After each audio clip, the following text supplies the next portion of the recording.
Hi, boys and girls. I'm so happy to see you. And Mia's with me today. Hi. We brought some friends to introduce you to.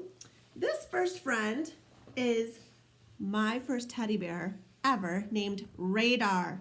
Radar has that name because when I was a little girl, I loved Sesame Street. And Big Bird on Sesame Street had a teddy bear, and that teddy bear's name was Radar. And then when I was in second grade, somebody gave me Max. This is Max.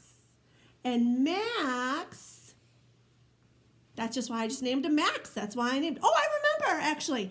I named him after a television show back a long time ago in the 80s when I was a little girl. And I named him after a character on a TV show. And then this is Mia's teddy bear. His name is Duffy. I got him way back when I was a little girl when we went to Disney. I clicked on the TV show in the hotel and I saw him and I immediately said, I have to have him. So I got to meet a real life Duffy and I got to get my own too and I love him so much. Whose special teddy bear is Duffy belong to? Me. But where in Disney? What Disney character? Mickey. Duffy is Mickey Mouse's teddy bear. It's really, really neat. And the reason I want to talk to you about teddy bears today is because I left my hat on because I just got back from a walk. And here's something really neat. My entire neighborhood put a stuffed bear animal in their windows, and everybody went outside for a walk and did a bear hunt. Get it? A bear hunt. And you got to go all around the neighborhood and count how many bears you could find. There were little bears and bigger bears and medium bears, and then one window down the street had a bear that was as big as Mia. It was so cool. And so I thought I could read you a story about one of my favorite teddy bears in a book. It's called Corduroy. Oh, wait. Hit pause and go get your favorite stuffed bear. If you don't have a bear, just get whatever your favorite stuffed animal is, and they can keep you company while you listen to Corduroy. Is Duffy going to hang out with us? Yeah. Oh, great. Max and Radar are right next to me. They're just right over here. You just can't see them just yet. All right. Are we ready for Corduroy? Corduroy is by Don Freeman.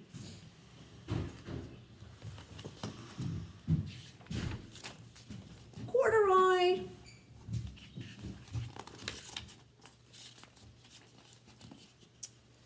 I'm going to try to get our page right so you guys can see it good.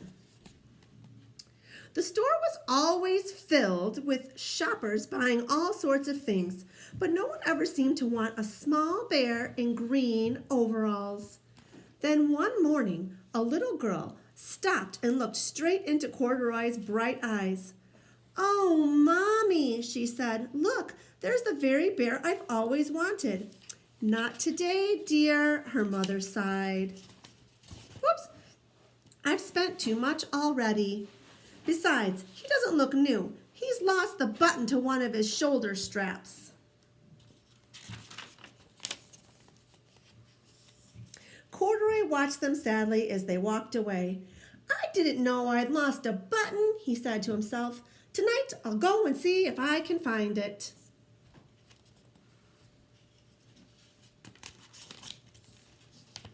Late that evening, when all the shoppers had gone and the doors were shut and locked, Corduroy climbed carefully down from his shelf and began searching everywhere on the floor for his lost button.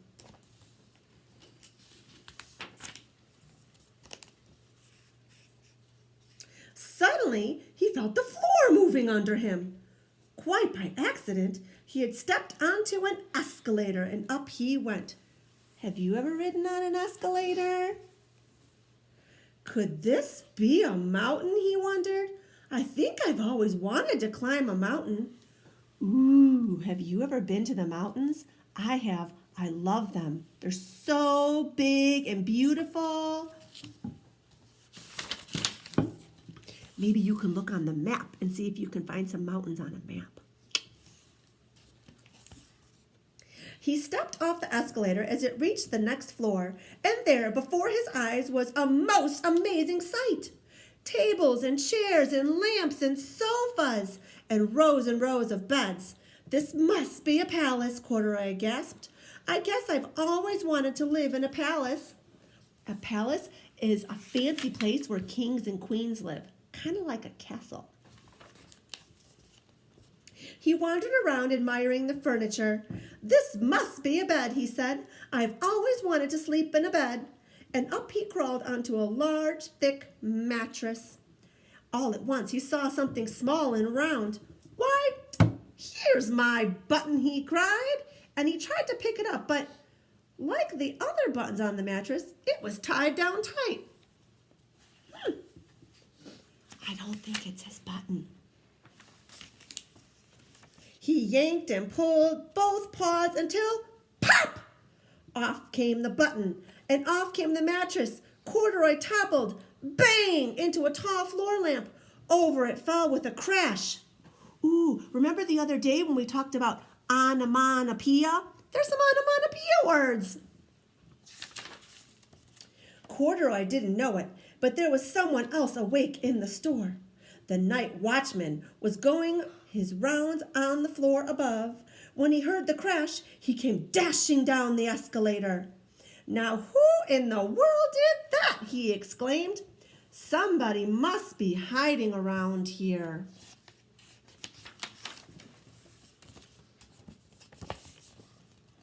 He flashed his light under and over sofas and beds until he came to the biggest bed of all.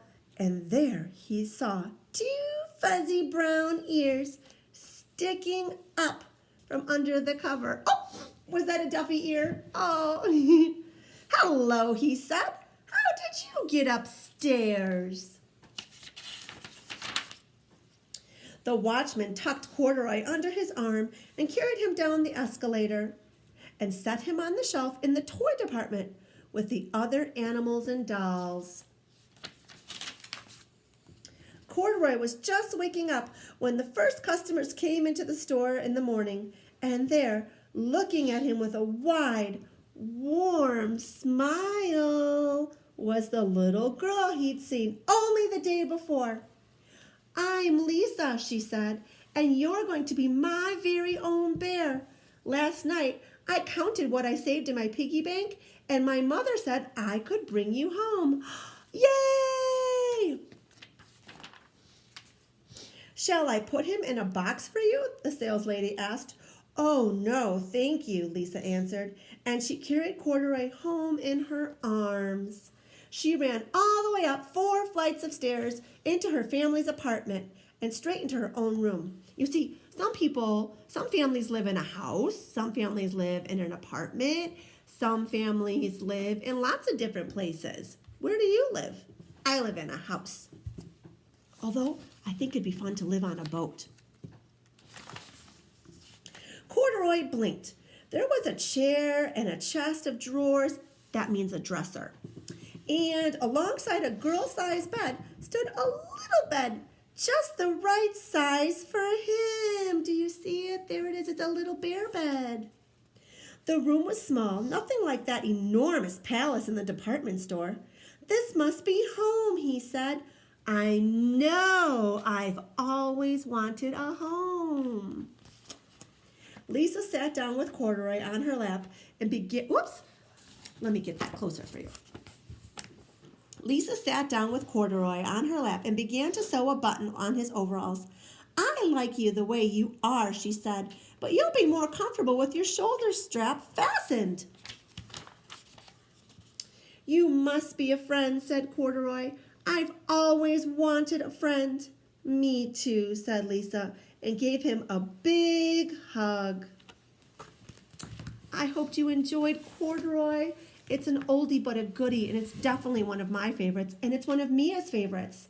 And I hope your bear enjoyed it too, or your other stuffed friend that came along. Maybe you, when you're done watching this video, could give your stuffed friend a big hug, just like Lisa gave Corduroy. And I hope today that you get outside and enjoy some fresh air. I know it made me feel better today.